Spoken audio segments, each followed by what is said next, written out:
Barbara. I'm Cheryl. And I'm Naima. We're three Black moms.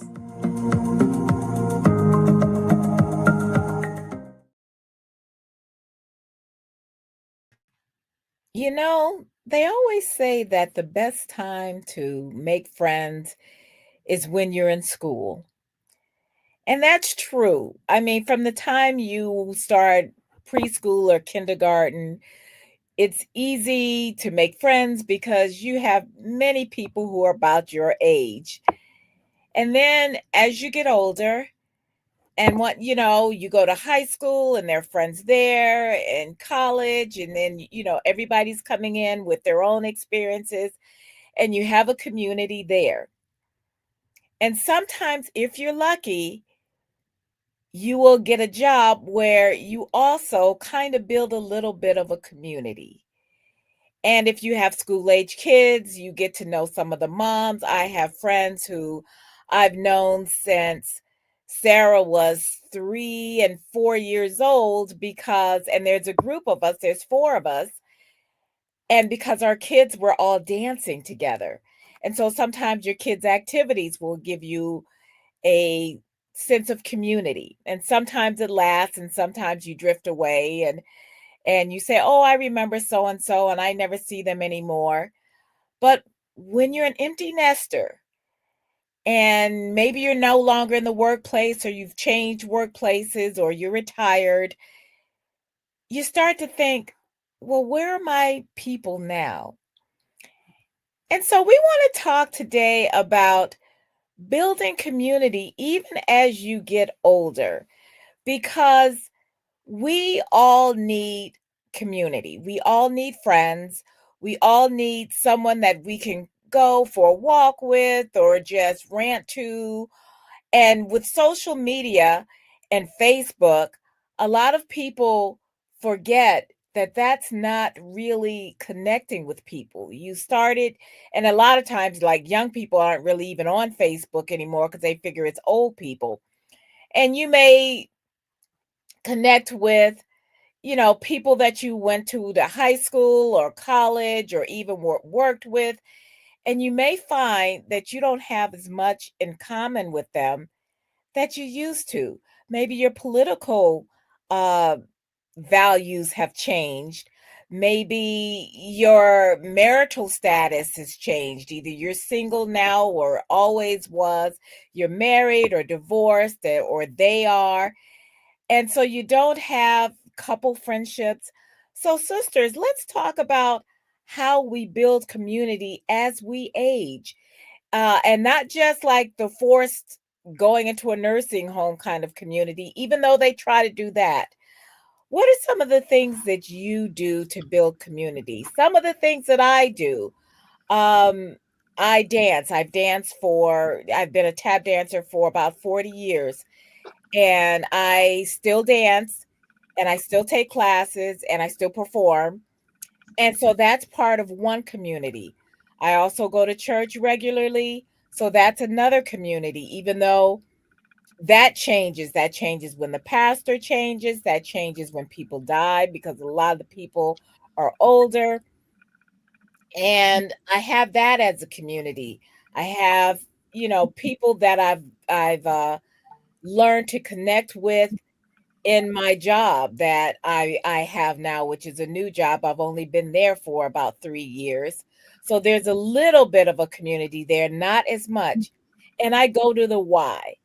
And I'm learning that some of us are taking a lot of the same classes.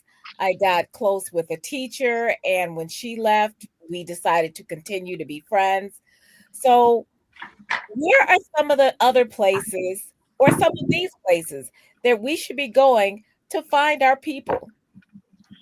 It is really exciting to actually venture out at this time of life. I do remember a lot of my friends were other parents with my kids. We went to, my kids were involved in a lot of different clubs and sports and swimming, and those people, we'd sit around, watch our kids doing all of their stuff. We became friends. We would make dates to get together for coffee without the kids. Uh, things like that really helped you have a sense of belonging. And then, like you said, Cheryl, you become an empty nester, and so you need other avenues for socialization. In our little cul-de-sac, there are like 14 homes, and my husband and I had planned to have this regular Bible study in our home, in which we were going to invite everyone, and everyone was going to watch the Truth Project. Well, then COVID hit, so that diminished those plans really quickly. And we found ourselves being involved in a lot of different online activities. AARP had movies for grown-ups. Now, pre-COVID, they would actually pick a theater.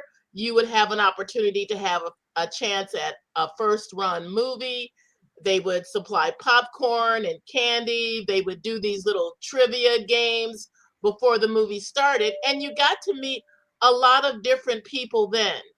And so then after COVID hit, they started doing the same thing online. Of course, you provided your own popcorn because you were at home, but it was still some semblance of you interact with other people, because they do a little trivia game thing and everybody would try to answer and get whatever prizes they were going to mail to you. Well, another way of building community, of course, is, like you said, Cheryl, being involved in your church. We have a regular Bible study that we go to with people that come, and we've become friends with them outside of the actual study, where once a month, a bunch of the women meet for lunch at a local restaurant. And then the men actually do the same kind of thing.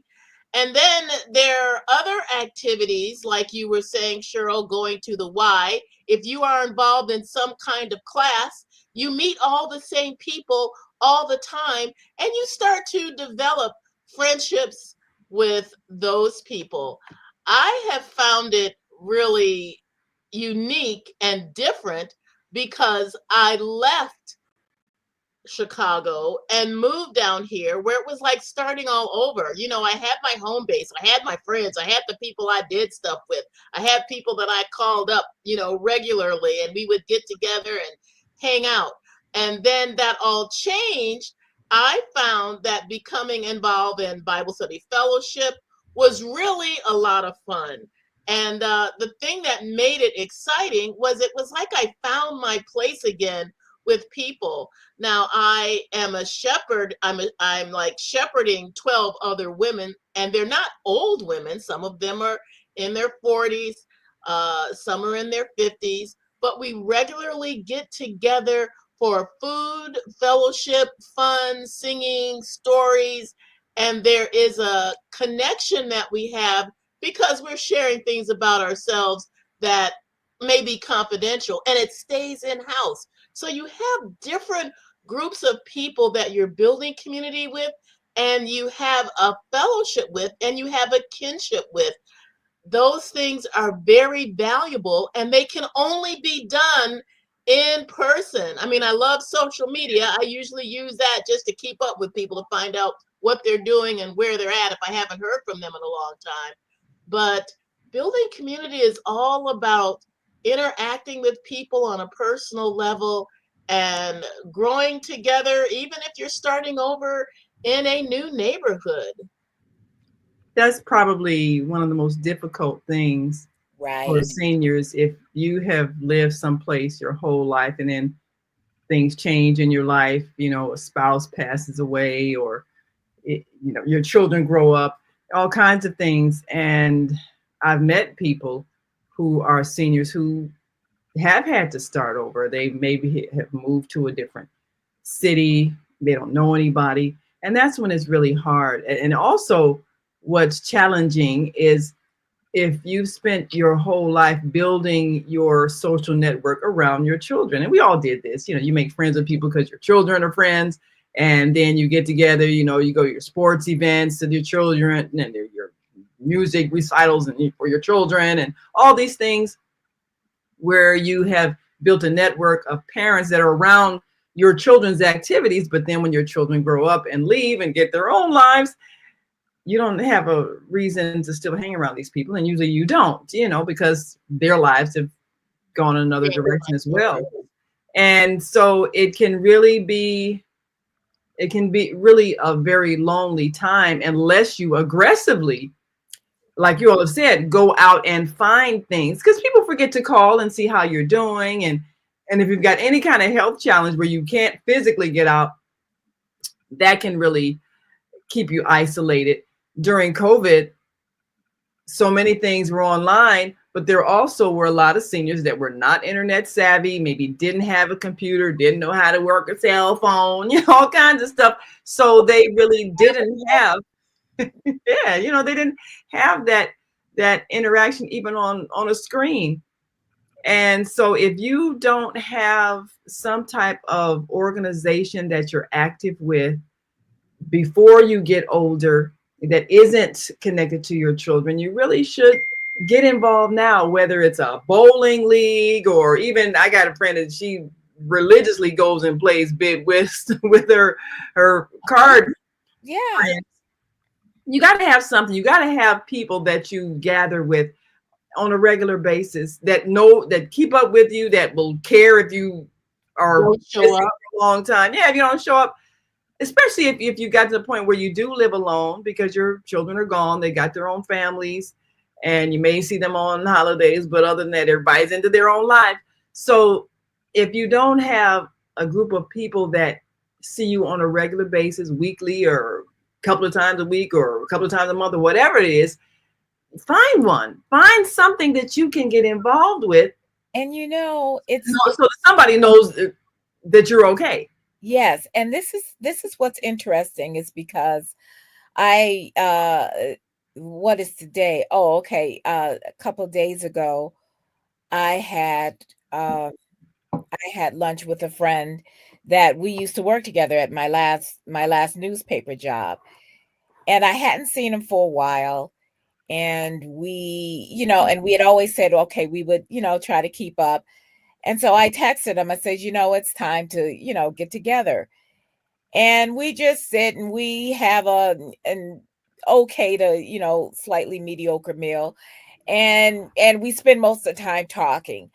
But the thing is that sometimes you can't be the one, even if you're an introvert, because if you're an extrovert, it's easier for you. But sometimes we're, even some of us who present as extroverts, we're really introverts. Yeah. And you have to really, bite the bullet and say, I haven't heard from so-and-so in a while.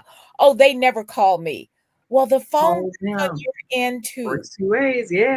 Sometimes if you don't feel like, oh, I don't want to intrude on them or call them and say, is this a bad time? Text them.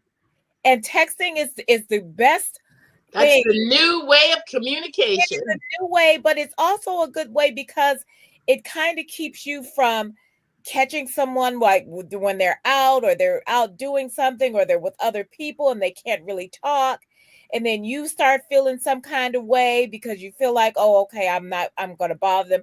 And they'll say, let me call you back. And then they forget because they were in the middle of something else. Yeah. Text them.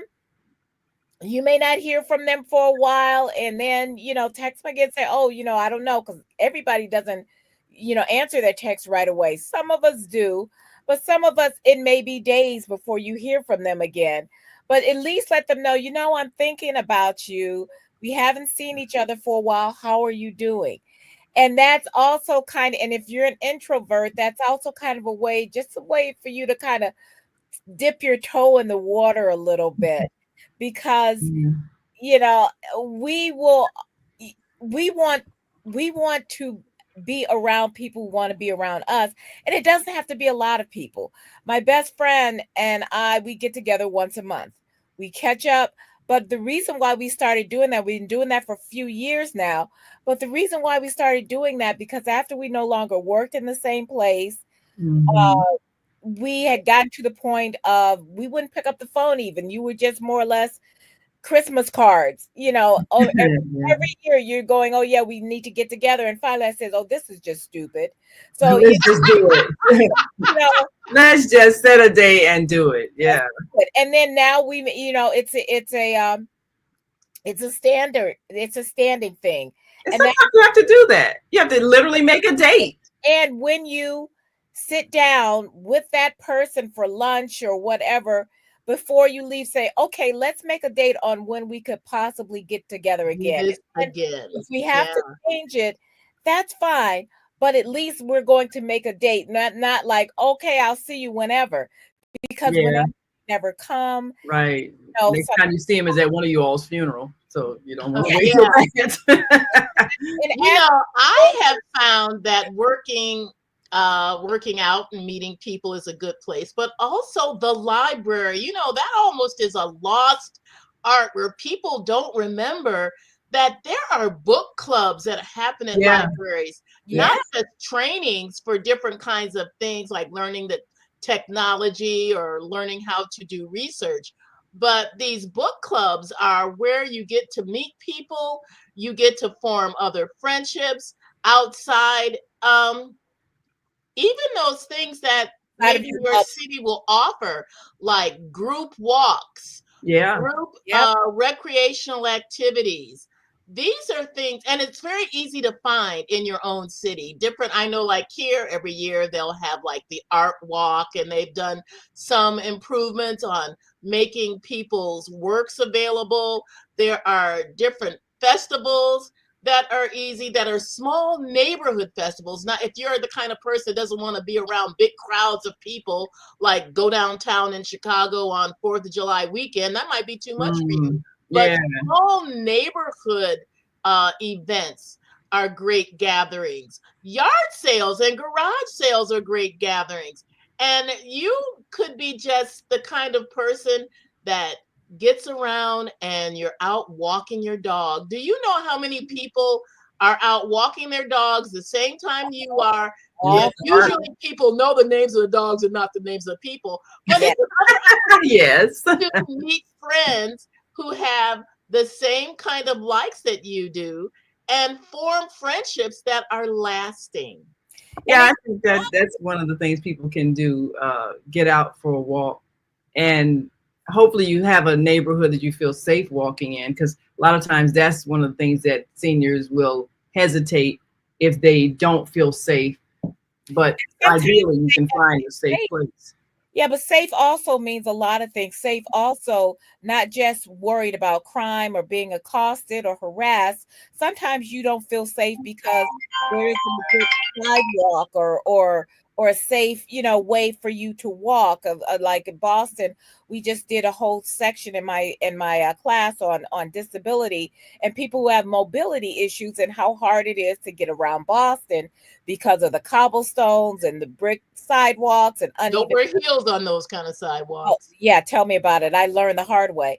But, so sometimes safety, it's also mobility and just so there are a lot of things with going out and finding your community. Now in our church, we're going to be trying to do this thing where we would show movies and for a small donation, Mhm. and that's to bring in the community so that say, okay, we'll start with seniors and we'll say, okay, let's do a movie matinee and, come in and, $2 donation and we'll provide the popcorn and, those kind of things. So if you have groups that are willing to do that, or maybe if you belong, because not everybody is religious, not everybody belongs to church, even though for us, with the dinners that we do at church and the different, uh, different sales and things that they do. We have a thrift store. We have, they do dinners like Mother's Day dinner and all other kind of dinners,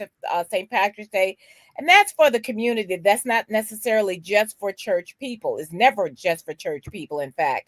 But if you have those kind of gatherings, different, function halls, maybe there are these different groups where you can say, hey, you know what might be fun for us to have a watch party for the Super Bowl or a watch party for the March Madness or anything that can get people out because people are lonely. And that's Yeah. what we want to talk about, is the fact that it's not just getting out to spend money, but people are very lonely. They're more isolated than they were before COVID. And now since COVID, and because you're always worried now about, viruses and things, and and the political climate right now, people don't feel as safe that way. So, we have to address the fact that a lot of times when people get older, or even younger people, but younger people have different resources because we have so much for activities or movies or things that we can do for young people. Dances are great for older people too. If you can get a group to say, hey, let's have a dance, but learn line dancing. Yeah. There's a lot of things that we can do as older people to be active and to keep active, because being socially active helps your brain development. It helps you stave off a lot of health concerns, both mentally and physically. And we have to really start thinking about, who haven't I called in a while that I need to talk to? And And you know something else? Don't be afraid to step out of your comfort zone a little bit. yes, I know what we do once a month, we go and visit our friends at the mosque. They have an open house, they have a dinner, they have a presentation. We have been doing this for about 5 years now. We have become friends with our Muslim neighbors. We have learned some of their customs. We have learned how to interact on different levels of information, conversation. We have actually become friends. And it takes away the stigma of fear if you can go and be with people that are not like you. There is so much, a lot of that fear comes from reading into that crazy social media that feeds on that kind of stuff, that kind of stimulates anger in people by bringing up our differences instead of being willing to coalesce around the things that make us alike.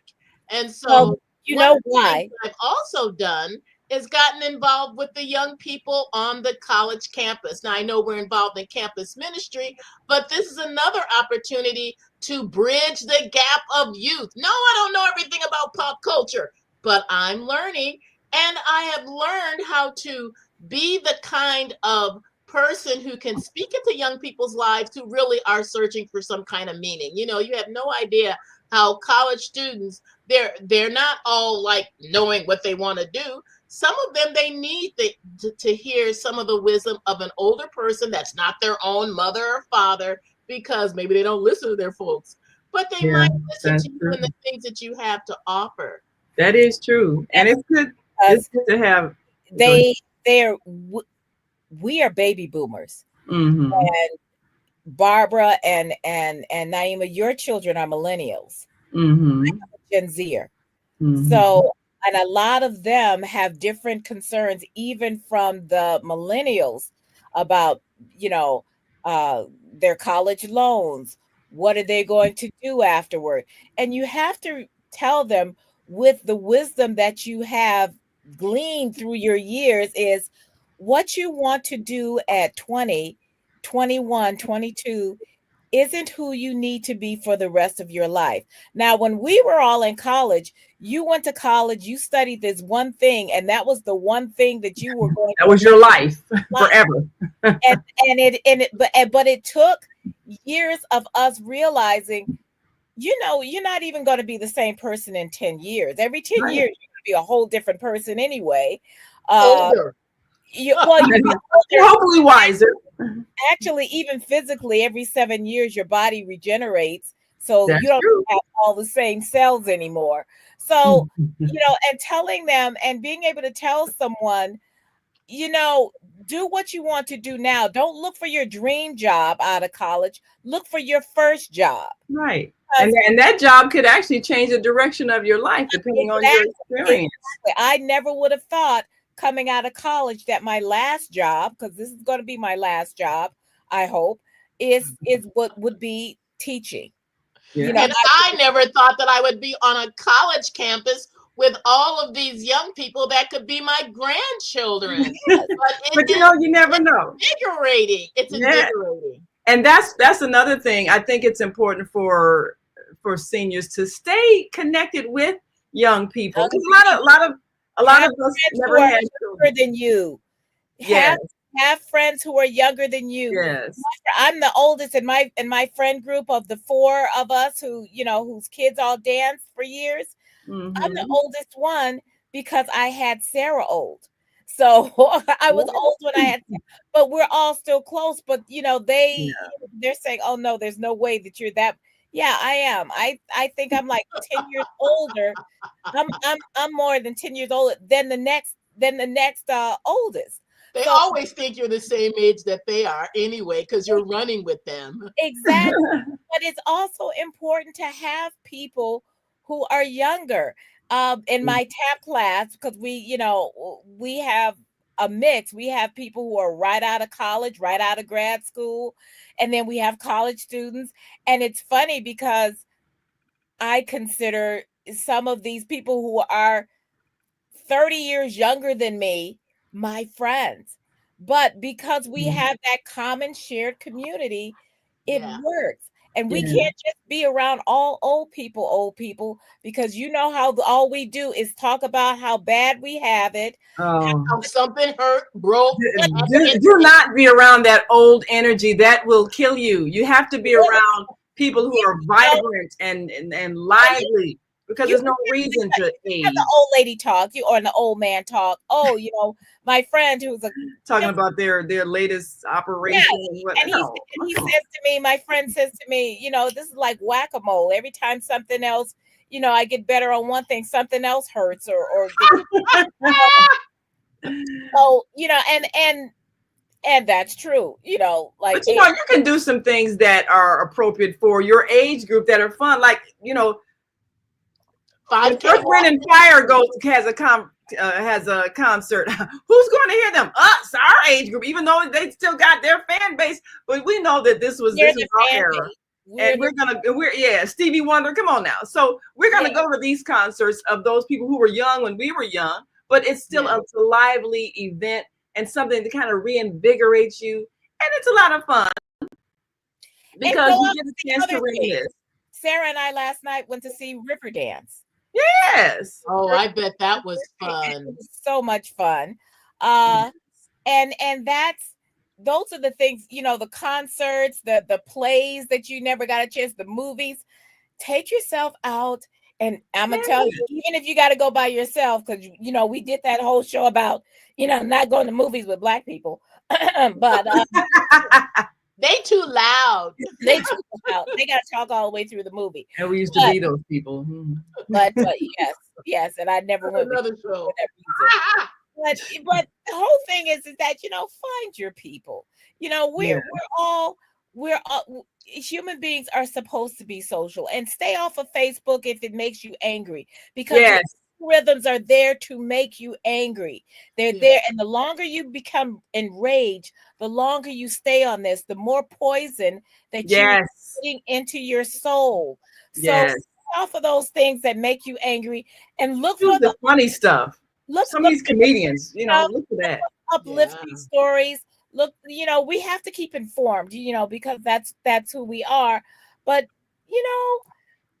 you can always choose the information that's uplifting, because there's more people doing good deeds than there are doing not good deeds. And you can choose to find those stories, because they'll keep sending you whatever it is you show that you're interested in. So whatever you pay attention to, you're going to get more of. So choose to get the things that make you laugh, and you'll get more of it.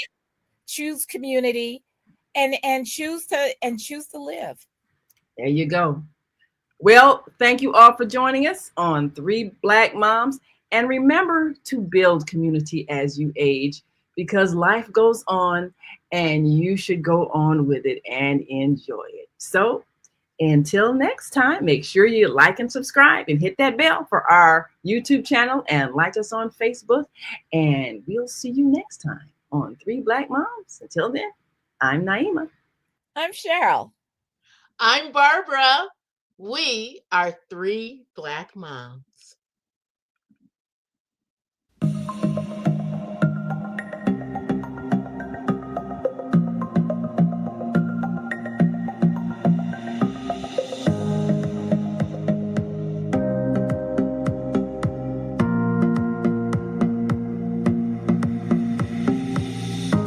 Hi, I'm Barbara. Barbara. I'm Cheryl. And I'm Naima. We're 3 Black Moms.